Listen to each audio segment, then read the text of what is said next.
Welcome back to College Football Addiction. I've got Kuz from Kuz's Corner on. We're going to talk about what I just told him before we got on here is maybe the most sneakily underrated game of week one. Penn State travels to West Virginia. Kuz, how you doing, man? Doing good, TJ. How about you, man? I'm good. We got a little taste of college football last week. It wasn't Right. necessarily a pleasurable taste for me, Not for but you. we did get a little bit last week. We're just days away from the start, the real start, the Labor Day weekend start of college football. Yeah, let's ignore what happened last week and just say this is the start. Let's pretend it didn't happen, right? Yeah. It's easier that way. It's a lot easier for you. So, man, a massive game this weekend for both these programs. Penn State, can you win the big one? You obviously can take care of the teams that you're supposed to beat, but can you win that big one that you need to win to kind of prove you're elite?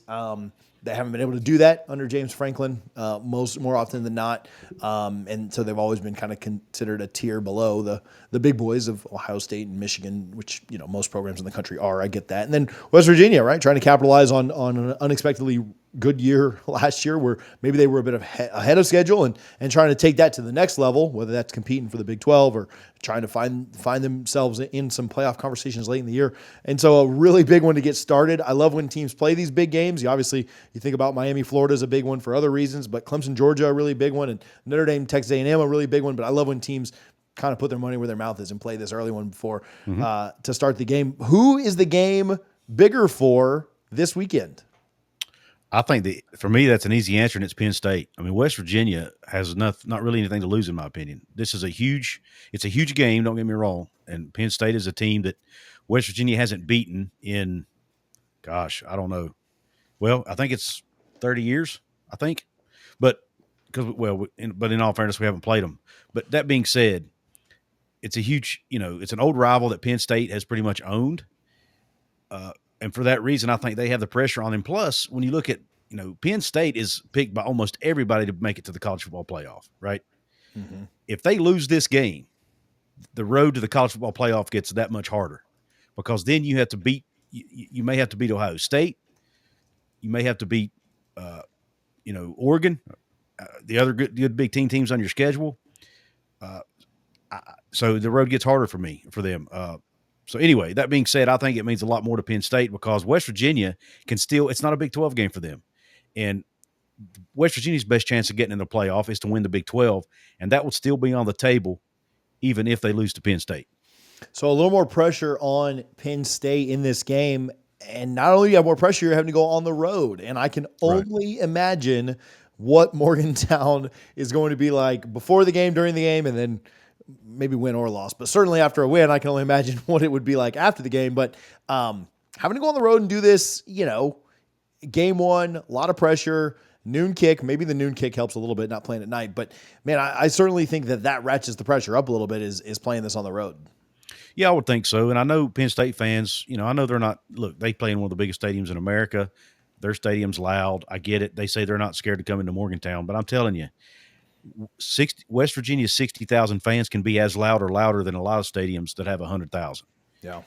When everybody's juiced up, when everybody's, this excited over a game and this involved, it's going to be a tough place to play. I'm telling you. I think they might be underestimating Morgantown on a Saturday when it's full and when it's loud. Yeah. And West Virginia has revenge on their mind too, which is going to make it even harder. Yeah, I remember I remember some of those old. I mean, I say I'm dating myself, but still not that old. But I remember some of those old USF West Virginia games. Living here in Tampa, and we'd go up there, and Noel Devine and some of those guys, some of those greats on West Virginia, and man, they'd be calling timeouts like in the first quarter because they couldn't hear anything. Like it was insane, and. USF used to play against everybody back then. Florida State, Miami, and so yeah, like West Virginia can certainly turn it up to a different level. Drew Aller, a lot of questions around him and what he's going to look like this year.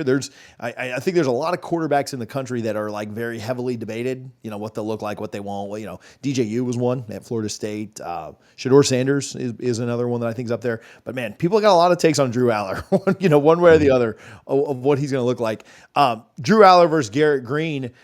Do you have a lean? And I don't. If you want to keep the blue and gold glasses on, I'm good with it. But Mhm. do you have a lean on who will have a better game, or who you kind of expect to be a little bit better this weekend? I'm going to have to lean Garrett Green here only because he's at home. I think Drew Allar's a good quarterback, but Garrett's an energy guy. He feeds off of energy. He's obviously a great runner, so I think he's going to feed off of that and have a really good game. Not saying Drew Aller will have a bad game, but I think Garrett's going to have the edge there just because it's at home and he'll have the energy of the home crowd behind him.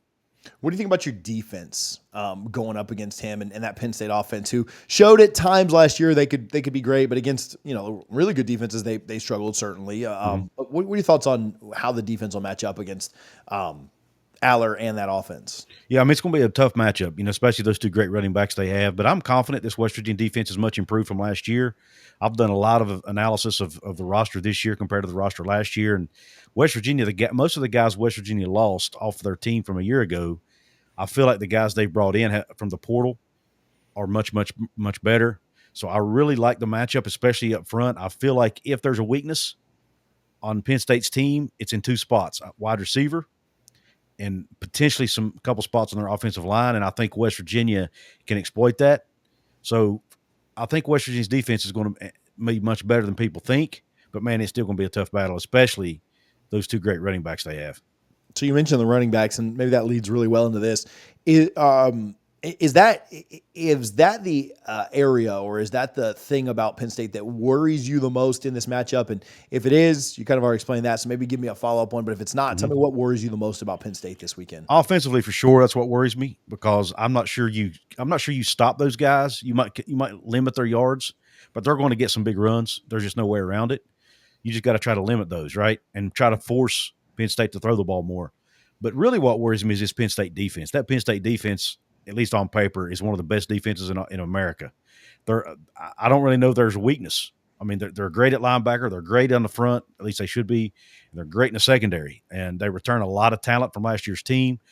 They obviously are moving Abdul Carter from linebacker to DN, to take advantage of his pass rushing ability. So, it'll be interesting to see how he adjusts.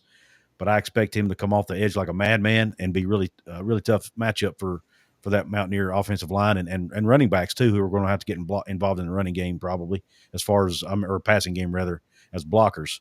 But so that's what worries me really is that Penn State defense. Let's flip it then. What gives you the most confidence? Where do you think that West Virginia is going to try to exploit Penn State, try to take advantage of Penn State? What are maybe the best path to victory is, man, West Virginia was just elite at this one thing on Saturday.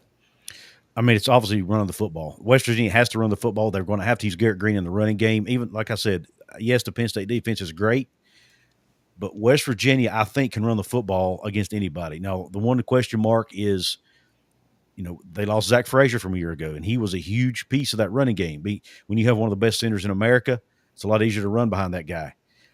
We have confidence that his replacement, Brandon Yates, is going to be okay there, but we don't expect him to be as good as Zach Frazier because they don't make Zach Fraziers every day, right? So, but if West Virginia's running game can be as good as last year, we expect that Garrett has improved the passing game. We expect the receivers to be better. So even if Penn State tries to make West Virginia one-dimensional, we think West Virginia will be able to complete some passes. But at the end of the day, West Virginia has got to be able to run the football, and I think Garrett Green is the X factor there because it's really hard to stop a quarterback who can run the ball that well when, oh, by the way, you have two great running backs that you have to keep an eye on too. So to me, at the end of the day, it's West Virginia's running game, and can they run the football effectively? Following up on that, how do you think you match up in the trenches, specifically your offensive line, their defensive line? It's going to be a battle, man. I don't know about that one. I love our offensive line. I do, but man, that Penn State defense is just a different animal. They're ferocious. It's going to be. I don't even know if there's an argument they're probably the best defense West Virginia's going to play this year. Yeah. So it's going to be a battle. I expect this to be a low scoring game, to be honest with you, because I think when you look at strength versus strength, it's probably West Virginia's O-line against their D-line, and who's going to give, right? So I don't know if I can give an edge to anybody on that one. I think it's going to be a very interesting battle. I would probably give a slight edge to Penn State, though, to be honest, and try to take my biased glasses off, because I just think I think they're elite on defense, and there's no way around that. West Virginia's going to have to be creative in the play calling, creative schematically. They're going to have to make some big plays, and they're going to probably have to create some plays through turnovers and maybe even on special teams to win the game, in my opinion. West Virginia currently, our friends over at BetUS tell us that West Virginia is an 8-point dog. So one score kind of. People don't really do 2-point conversions. Mm-hmm. So one score kind of, over under of 51.5. You can bet that at betus.com right now. You can use our link in the description to get a 125% deposit bonus on your first 3 deposits up to $2,000. Appreciate BetUS for their support, but do you have a prediction yet, Kuz? Do you like you guys to cover? Do you guys? I mean, the money line sitting there at 250 as well. What do you think ends up happening on Saturday? I took West Virginia to cover when they were at 8.5. 8.5. I probably still would have taken them, but not quite confident enough to take West Virginia to win straight up. I do think it's going to be a tight game. I think it could be a 3-point game, potentially even within a touchdown, maybe.